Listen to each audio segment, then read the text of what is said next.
Hi, I'm Lawrence Bergstrom, registered osteopath and non-surgical spinal disc specialist. What and who is an osteopath? An osteopath is a medical professional. We're trained at degree level, and the training typically is a minimum of 4 years, often 5 years at undergraduate level. Now, what does an osteopath mean? What does osteopath mean?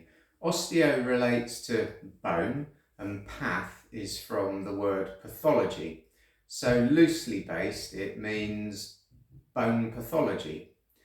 However, as musculoskeletal professionals, which is when we talk about musculoskeletal, we're talking about our muscles, our ligaments, our joints, our tendons and cartilage and so on. We're involved in the non-surgical management of these problems. So we're empowered to diagnose. So we're trained to diagnose your problem musculoskeletally. So that means to say, if you have a problem with your spine in particular, osteopaths typically treat probably 60% of their patients will be spinal. So that could be your neck, what we call the thoracic spine, your mid-back or your low back.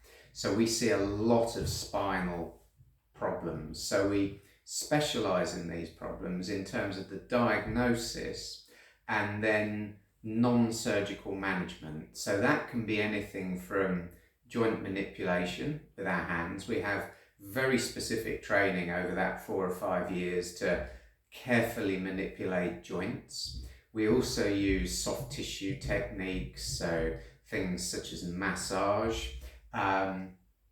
We also provide exercise advice as well.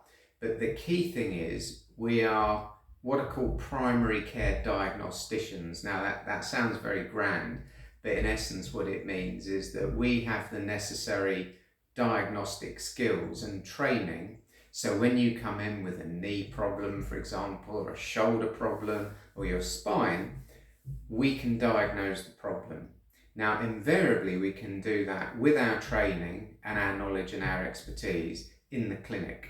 Sometimes we need to lean on other modalities, such as blood tests, plain X-ray, or MRI.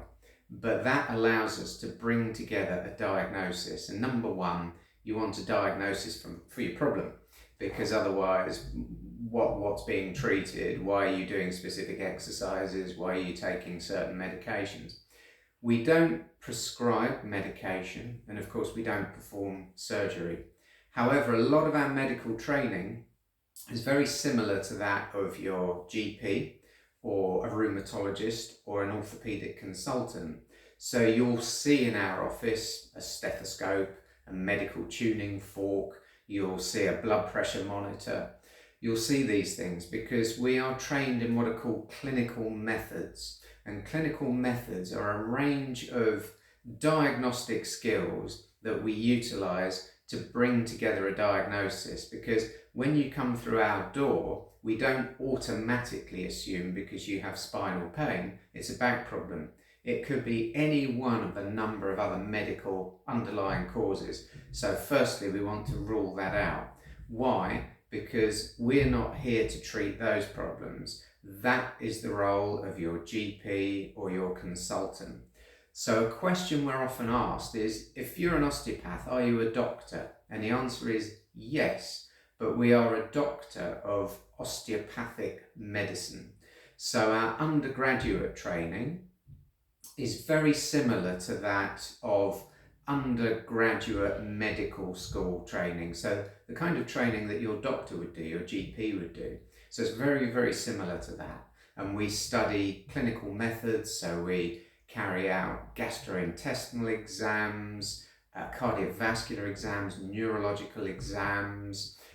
We train in pharmacology. We need to understand if you've been prescribed drugs, the kind of drugs that you've been given for potential side effects. We don't prescribe. That's the role of your GP or an associate GP physician, for example, or an advanced scope practitioner with the appropriate pharmaceutical training. So they would prescribe. So we don't prescribe. So we We treat the body very, what we call holistically, so essentially naturally. We bring everything to bear in terms of our scope of expertise to help your body kickstart its natural healing.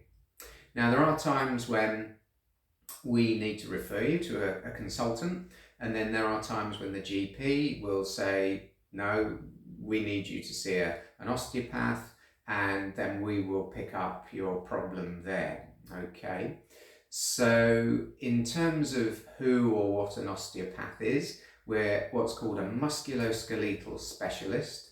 We sit between the middle ground between your GP and your consultant, and this is the terrain that we occupy, because there are times when you need to see a consultant or as well, and there are times when you need to see a GP.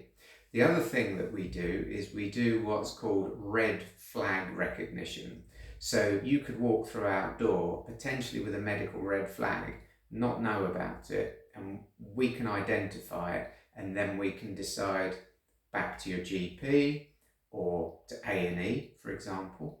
So we have a lot of diagnostic training as well, which is why it takes at least 4 years at undergraduate level, often 5.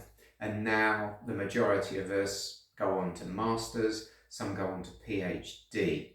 And a PhD doctor is an academic doctor, okay, opposed to a medical doctor, but you can be a medical doctor with a PhD, so you could be a doctor. Okay, so hopefully this gives you an idea of what an osteopath is. People often say, well, I don't know, who do I see, an osteopath or a physiotherapist or a chiropractor? Well, number one, you want a diagnosis, because we don't treat anybody in our clinic without a diagnosis, okay? Nobody is treated in our clinic without a diagnosis first. Normally we can arrive at that diagnosis. Sometimes, well, often we do it here, but sometimes we'll reach out to another medical professional, we'll collaborate with them, okay? And some osteopaths work in the NHS. I did for 10 years. I was in primary care, worked as part of a multidisciplinary team of GPs, paramedics, associate GP physicians, nurse practitioners, AHPs, great team. So I had 10 years in the NHS. So some osteopaths will work in the NHS, most work in private practice. And what I will do, there might be a burning question when you're watching this video is, okay, well, what's the difference between an osteopath and a physiotherapist? Now that's quite a long answer, so I'm not going to give that to you here, but I will shoot another video where I'll make that really clear, because a lot of people will say, well, what's the difference between you and a physiotherapist? And then, who's a chiropractor? So I promise I'll answer those questions for you in another video. But I just think it's useful for you to know, who an osteopath is, our level of training. We're obligated to do continuing professional development. So once we've graduated, we don't just carry on indefinitely. We are regularly updating our knowledge in additional seminars, training courses, additional skills. Some osteopaths have diagnostic ultrasound skills. A lot of us have, myself included, acupuncture skills. Some of us, myself included, are non-surgical spinal disc specialists. So we've done additional advanced training into how to manage these problems without the need for needles, drugs or surgery, using state-of-the-art evidence-based neurosurgeon derived or developed, I should say, state-of-the-art technology which we utilise in this clinic. So, they say every day is a school day, and it certainly is. We never stop learning, and by doing that we can help you more effectively with your problems. So I hope this video has been useful. You've got an idea now of what an osteopath is, what we do, the types of problems that you come to see us for. So at this clinic we specialise in severe spinal problems, so neck, lower back, and trapped nerve problems such as sciatica. That is our specialism. That's predominantly where you would come to Swell Back Pain Clinic. However, if you have a shoulder problem, don't discount us, we can help you with that. If you have a knee problem, we can help you with that. So basically joints and spine, that's for us. Okay, so thank you for watching. I hope it's been helpful to you. Thanks.